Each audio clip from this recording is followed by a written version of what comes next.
Hello friends, welcome to SSC coaching centre. दोस्तों, screen पर प्रश्न लिखा हुआ है। वीडियो ज्यादा बड़ा नहीं बनाऊंगा, मैं आपका समय बर्बाद नहीं करूंगा कि जो वीडियो 5 मिनट में ही बन सकता है मैं क्यों उसे 10 मिनट का या 12 मिनट का बनाऊं। मुझे जितने क्वेश्चन 5 मिनट में करने हैं क्यों मैं आपको 10, 15, 20 मिनट में बनाऊं उन प्रश्नों को, आपका समय बर्बाद करूं। ऐसा मैं कभी नहीं करता। तो मेरे पास छोटा वीडियो है तो छोटा ही बनाऊंगा, कम प्रश्न है तो कम ही कराऊंगा, लेकिन महत्वपूर्ण कराऊंगा। अब प्रश्न जो स्क्रीन पर लिखा हुआ, कितने बच्चे ऐसे हैं जो इस प्रश्न को खुद से कर लेंगे तो करके आंसर कमेंट बॉक्स में बता दो मुझसे पहले। नहीं कर पाए तो कोई बात नहीं, मैं यहां पर करके बताऊंगा आपको क्या होगा। ठीक है, यहां पर देखिए 9 है, 8 है, फिर 9 है, 4 है, 4 है, 11, 5, 10, 3, 3, 7, 16, 12, 6 क्वेश्चन मार्क है। ठीक है, कोई लॉजिक लगाइए, ऐसा कोई भी लॉजिक ऐसा ढूंढ करके लाइए जिससे कि यहां पर प्रश्न का आंसर आ जाए। बहुत सारे बच्चे अपना अपना लॉजिक लगा रहे होंगे, कुछ ने लगा भी दिया होगा और आंसर कमेंट में बता भी दिया होगा। जो नए बच्चे हैं वो नहीं बता पा रहे होंगे, तो ध्यान से देखिए क्या हो रहा है। मैं यहां पर अलग अलग कर लूं संख्याओं को, जैसे मैं ऊपर वाली संख्याओं को अलग कर लेता हूं, नीचे वाली को अलग कर लेता हूं। तो मैंने ऊपर वाली को पहले जोड़ा तो 9 और 8 कितना होगा, जोड़ूंगा भाई 9 और 8 को मैं जोड़ देता हूं तो 17 हो जाएगा। मैंने इन दोनों संख्याओं को प्लस कर लिया। अब इन दोनों संख्याओं को प्लस कर दूं तो 4 और 4 8 हो जाएगा। ठीक है, पहले ऊपर वाली को जोड़ा 17 हो गया, नीचे वाली को जोड़ लिया 9 8 हो गया। अब इनका अंतर कर दूं तो 17 में से 8 घटाऊंगा 9 आ जाएगा और मेरा बीच में 9 दिया गया है। ठीक है, यहां पर भी वही करूं, ऊपर वाली संख्याओं को जोड़ लूं तो 11 और 5 को जोड़ूंगा 16 हो जाएगा। फिर नीचे वाली को जोड़ूं 3 और 3 6 हो जाएगा। दोनों का अंतर कर दूं तो 16 में से 6 जाएगा 10 आ जाएगा, बीच में मेरा 10 दिया गया है। लॉजिक समझ में आ रहा है? आ रहा है कि नहीं आ रहा? आगे चलिए, वही कीजिए, यहां पर ऊपर वाली को जोड़ दो तो 7 को और 16 को जोड़ूंगा मैं 23 हो जाएगा। ठीक है, अब 6 में मैं कितना जोड़ूं कि इसमें से घटाने पर 12 आ जाए। 6 में से मैं कितना, तो मैं यहां पर करूंगा क्या भाई, मैं सीधा 23 में से 12 को जो घटा देता हूं। अगर मैं 23 में तो सीधा 12 को ही घटा दूंगा तो कितना बचेगा मेरे पास, 11 बचेगा कि नहीं बचेगा, 11 बचेगा। 23 में से मैंने सीधा 12 को घटा दिया, 12 घटा दिया, मेरे पास कितना बचा, 11। 11 में से मेरे पास 6 है भाई, 11 में से मेरे पास 6 है तो 11 बनाने के लिए और कितना जोड़ू, 5 जोड़ू कि नहीं जोड़ू, तभी तो मेरे पास 11 आएगा। अब हो गया प्रश्न, नहीं हो गया? जैसे कि मेरे पास 7 और 16 का योग कितना भाई, 23 है। ठीक है, 6 और 5 का योग 11 हो जाएगा। अब 23 में से मैं 11 घटा दूं तो कितना बचेगा, 12।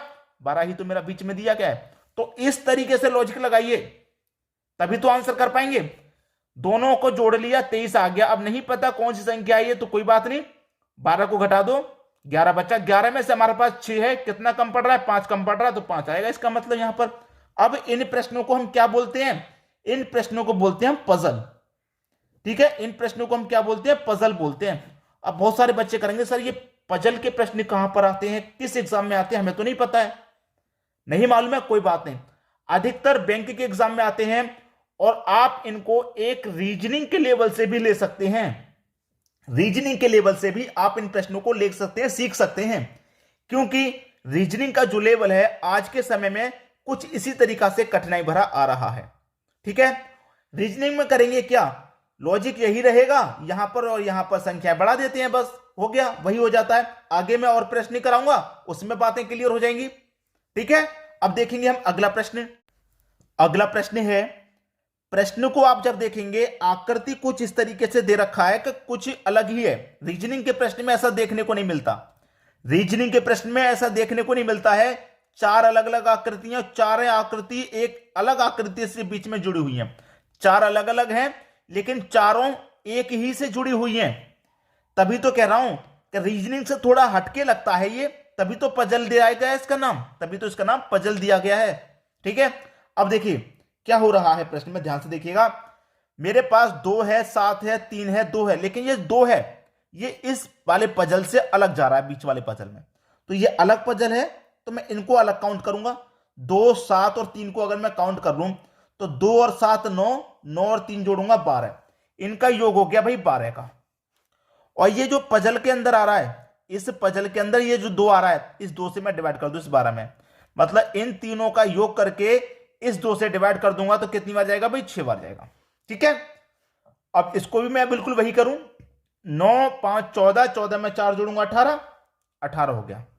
18 में क्या करूंगा, ये जो पजल आ रहा है दूसरा वाला, इसमें इस 3 से डिवाइड कर दूंगा। यहां पे 2 आ रहा था तो 2 से डिवाइड कर दिया, यहां 3 आ रहा है तो 3 से डिवाइड कर दूंगा। 3 छिंग 18, 6 बार में जाएगा। अब यहां पर भी ले लो, 9 और 7 16, 16 में 8 जोड़ूंगा 24, कितना हो गया भाई, 24 हो गया।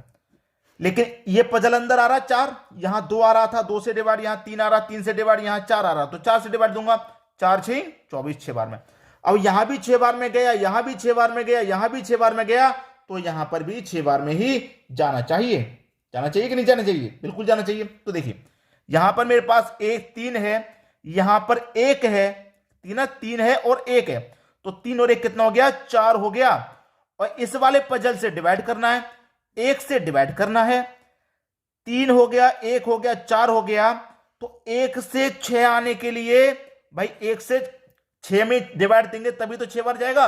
तो 3 और 1 4 हो गया, 6 बनाना है तो कितना जोड़ना है, 2 जोड़ना है कि नहीं जोड़ना, तो 4 और 2 कितना हो जाएगा, 6 हो जाएगा। और मैं 1 से डिवाइड दूंगा तो 6 बार ही तो जाएगा। तो इसका मतलब मुझे क्वेश्चन मार्क की जगह पे क्या ऐड करना है, 2 ऐड करना है।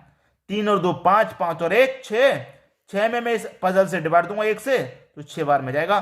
तो क्वेश्चन मार्क की जगह क्या आ गया, 6 आ गया कि नहीं आ गया, 2 आ गया कि नहीं आ गया। ये आपके प्रश्न का बिल्कुल सही जवाब हो गया 2। बात क्लियर हो गई। अब देखेंगे अगला प्रश्न। अगला प्रश्न है 481, 655, 297, 846। प्रश्न को अगर मैं देखूं तो सभी जगह बड़ी बड़ी संख्या है। क्वेश्चन मार्क को देखूंगा तो यहां दे रखा है बीच में नीचे, तो यहां जब दे गया है तो ये बीच वाली संख्या कैसे आई, ये बीच वाली कैसे आई, इसी पर फोकस रहेगा। तो यहां पर 846 कैसे आया, 839 कैसे आया, उसी तरीके से ये पता लगेगा। तो मैं 846 पर अगर नजर डालूं तो पहली संख्या और तीसरी संख्या से कुछ रिलेशन है इसका।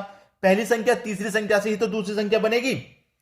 तो देखिए पहली संख्या और तीसरी संख्या को अगर मैं जोड़ूं, 481 और 365 को अगर मैं जोड़ता हूं तो 1 और 5 6, 8 और 6 14 का 4 कैरी का 1, 4 और 3 7 कैरी का 1 8, 846 हो गया। और बीच में 846 दिया गया, इसका मतलब जोड़ करना है।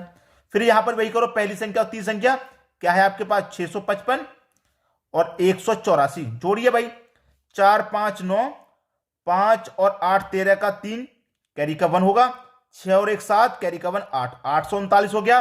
बीच में 839 दिया गया है, सही है, लॉजिक सेम जा रहा है। वही यहां पर कीजिए, पहली को और तीसरी को जोड़िए, 297, 492, 492 जोड़ लीजिए।